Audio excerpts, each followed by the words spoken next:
जय श्री राम। जब श्री हनुमान जी महाराज सुग्रीव के पास जाते हैं और कहते हैं कि आपने श्री रामचंद्र जी का कार्य बुला दिया, तब हनुमान जी महाराज उनके सुग्रीव के चरणों में जाकर शीश झुकाते हैं। साम दाम दंड भेद 4 प्रकार की नीति कहकर उन्हें बतलाते हैं। उसके बाद क्या होता है?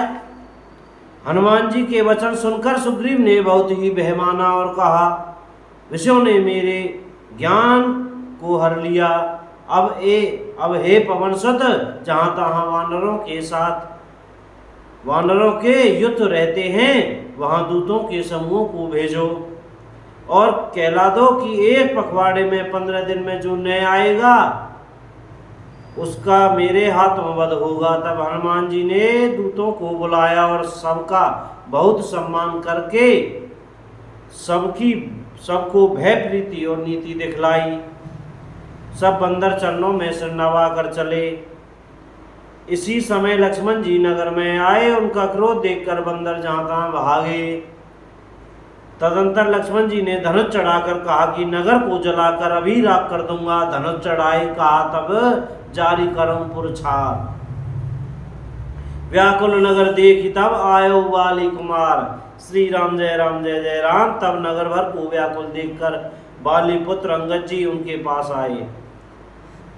अंगद ने उनके चरणों में सिर नवाकर विनती की, क्षमा याचना की। तब लक्ष्मण जी ने उनको अंगद अभय बाह दी, भुजा उठाकर कहा कि डरो मत।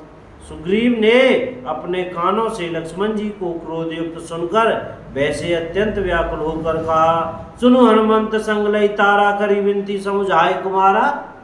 हे हनुमान, सुनो, तुम तारा को साथ लेकर जाकर विनती करके राजकुमार को समझाओ। समझा बुझाकर शांत करो। तारा सहित जाए हनुमाना, चरण बंदी प्रभु सुजस बखाना। श्री राम जय जय राम। हनुमान जी ने तारा सहित जाकर लक्ष्मण जी के चरणों की वंदना की और प्रभु के सुंदर यश का बखान किया।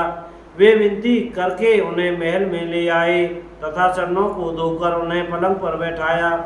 तब वानरराज सुग्रीव ने उनके चरणों में सिर नवाया और लक्ष्मण जी ने हाथ पकड़कर उनको गले से लगा लिया।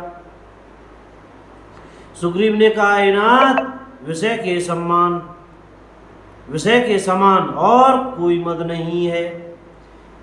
यह मुनियों के मन में भी क्षणमात्र में मोह उत्पन्न कर देता है। फिर मैं तो विषयी जीव ही ठहरा। सुग्रीव के विनय युक्त वचन सुनकर लक्ष्मण जी ने सुख पाया और उनको बहुत प्रकार से समझाया। पवन तने सब कथा सुनाई, जे विधि गए दूत समुझाई। श्री राम जय जय राम। दूत समुदायी। श्री राम जय जय राम। तब पवन सुत हनुमान जी ने जिस प्रकार सब दिशाओं में दूतों के समूह गए थे वे सब हाल सुनाया। तब अंगद आदि वानरों को साथ लेकर श्री राम जी के छोटे भाई लक्ष्मण जी को आगे करके अर्थात उनके पीछे पीछे सुग्रीव हर्षित होकर चले और जहाँ श्री रघुनाथ जी थे वहाँ आए।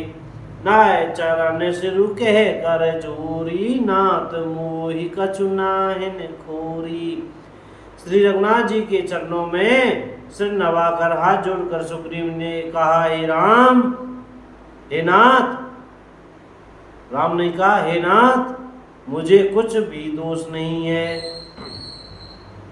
हे देव, आपकी माया अत्यंत ही प्रबल है। आप जब दया करते हैं हे राम तभी वह छूटती है। अतिशय प्रबल देव तब माया छूटे, राम करम जो दाया। और विषय वैश्य सुर नर मुनि स्वामी, में पावर पशु कपि अति कामी। हे स्वामी, देवता मनुष्य और मुनि सभी विषयों के वश में हैं। फिर मैं तो पामर पशु और पशुओं में भी अत्यंत कामी बंदर हूँ। स्त्री का नैनवान जिसको नहीं लगा, जो भयंकर क्रोध रूपी अंधेरी रात में भी जागता रहता है, क्रोधांत नहीं होता। और लोभ की फांसी से जिसने अपना गला नहीं बंधाया, हे रघुनाथ जी, वह मनुष्य आप ही के समान है। ये गुण साधन से नहीं प्राप्त होते, आपकी कृपा से ही कोई इन्हें पाते हैं।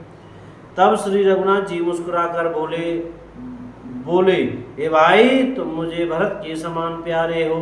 अब मन लगाकर वही उपाय करो जिस उपाय से सीता जी की खबर मिले। बोलो राजा रामचंद्र की जय हो। श्री हनुमान जी महाराज की जय हो।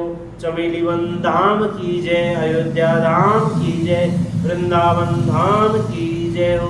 भैया आज की कथा यही विश्राम करते हैं और कोई गलती हो जाए तो भैया क्षमा करते रहिएगा। और सीताराम सीताराम, राधे श्याम बोलते रहिएगा भैया। जय राम जी की।